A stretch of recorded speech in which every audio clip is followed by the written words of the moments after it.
नमस्ते, मैं हूँ आचार्य प्रतिष्ठा। खर्राटों की प्रॉब्लम, जिसको हम अंग्रेज़ी में कहते हैं स्नोरिंग, ये एक ऐसी समस्या है जो इंसान का स्वास्थ्य तो ख़राब करती करती है, उसके रिश्तों को भी ख़राब करती है।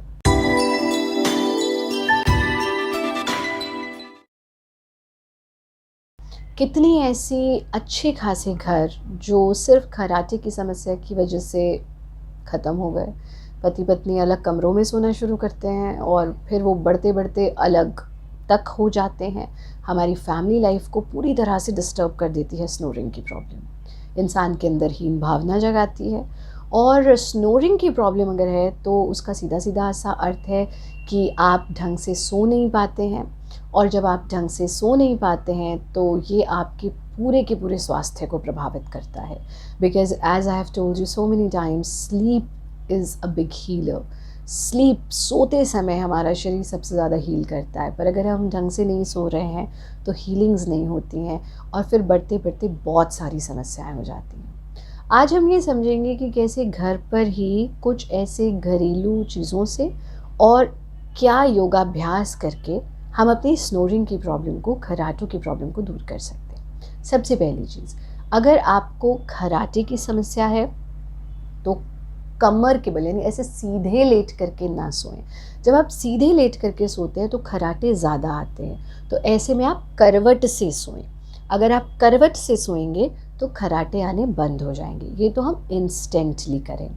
दूसरा काम, खर्राटा उन लोगों को आता है जिनका नेज़ल ब्लॉकेज है, यानी जिनका जो ये ट्रैक है वो क्लियर नहीं है। तो उसके लिए हम क्या करें?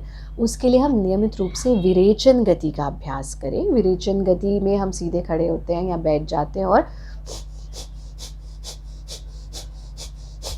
हाथों के मूवमेंट के साथ हम नाक से कॉन्टिन्यूसली एक्सहेल करते हैं। ये हमारा ट्रैक क्लियर होता है। प्रतिदिन अगर आप विरेचन गति का अभ्यास करते हैं और सोने से पहले अगर खाना खाया है तो ना करें, अदरवाइज़ अगर आप खाली पेट हैं तो तब भी कर सकते हैं, पर सुबह शाम तो इसका अभ्यास करें ही करें। 100 से 200 बार तक के रिपिटिशंस आप विरेचन गति के ले सकते हैं। इससे आपका ट्रैक क्लियर होगा। दूसरा काम, जिन लोगों को स्नोरिंग का बहुत प्रॉब्लम है, वो अगर माइल्ड स्टीम ले करके सोएं। माइल्ड स्टीम लें, बहुत हार्श स्टीम नहीं लेनी है, माइल्ड स्टीम लें और एक एक ड्रॉप गाय का शुद्ध देसी घी अपनी दोनों नाक में डाल लें, एक एक ड्रॉप। तो इससे आप देखेंगे आपका ट्रैक क्लियर हो जाएगा और आपका स्नोरिंग की प्रॉब्लम में आराम होना शुरू होगा। अब आते हैं हम तीसरी बात पर। तो अगर ब्लॉकेज से हो रहा है तो वो इससे ठीक हो जाएगा। तीसरा, जो लोग ओवरवेट होते हैं उनको भी स्नोरिंग का प्रॉब्लम होता है, तो अपने वज़न को मेंटेन करें। आप, हमारा एक फ्री प्रोग्राम है 5 डेज़ वेट मैनेजमेंट प्रोग्राम, उसका लिंक हम डिस्क्रिप्शन बॉक्स में शेयर करेंगे। आप आज से ही शुरू कर दें। फिर आप हमारा जो Bharat yoga weight loss program हमारे एक्सपर्ट्स कराते हैं उसे ज्वाइन कर सकते हैं। वज़न कम होगा तो आपका स्नोरिंग का प्रॉब्लम दूर होगा। चौथा काम आपको ये करना है कि जब भी पानी पिएं तो प्रयास करें गुनगुना पानी पिएं। गुनगुना पानी पीने से आपका ट्रैक क्लियर रहेगा और आपको स्नोरिंग कम होगी। पांचवा काम, अगर आप सिगरेट पीते हैं या शराब पीते हैं, अल्कोहल लेते हैं, तो उसको बंद कर दीजिए, क्योंकि इन दोनों का प्रयोग आपके स्नोरिंग को बढ़ा देता है। अब सबसे महत्वपूर्ण चीज़ ये कि एक तो विरेचन का आप नियमित अभ्यास करेंगे और साथ में आप उज्जाई प्राणायाम का अभ्यास करेंगे। अगर आप विरेचन और उज्जाई प्राणायाम का नियमित अभ्यास करते हैं और जो तरीके हमने इस वीडियो में बताए हैं उनका पालन करते हैं, तो आप निश्चित रूप से स्नोरिंग की प्रॉब्लम से बाहर निकल सकते हैं, अपने आप को स्वस्थ रख सकते हैं और अपने पारिवारिक स्वास्थ्य को स्वस्थ रख सकते हैं। यानी you can live a happy family life. कैसे करना है उज्जाई प्राणायाम? हम अपनी ज़बान को फोल्ड करते हैं, ऐसे ऊपर टच किया, फोल्ड कर लिया, बंद कर लिया, यानी जैसे ऊपर टच करके आवाज़ आ रही है ऐसे ही टच करके फोल्ड कर लेना। अब ज़बान को फोल्ड ही रखेंगे, नाक से सांस लेंगे, नाक से छोड़ेंगे, लेकिन लेते और छोड़ते दोनों समय हम खर्राटे जैसी आवाज़ करेंगे। तो गुरुदेव इसको कहते हैं कि नकली खर्राटा लोगे तो असली खर्राटा दूर हो जाएगा।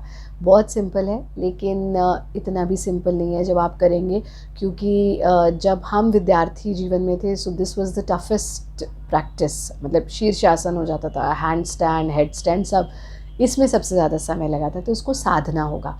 कुछ लोग आपको ये कहेंगे कि उज्जैन में हमें ओम जैसी आवाज़ निकालनी है, कुछ कहेंगे हमिंग की साउंड निकालनी है। बिल्कुल नहीं, खर्राटे की आवाज़ निकालनी है। ध्यान से सुनिए।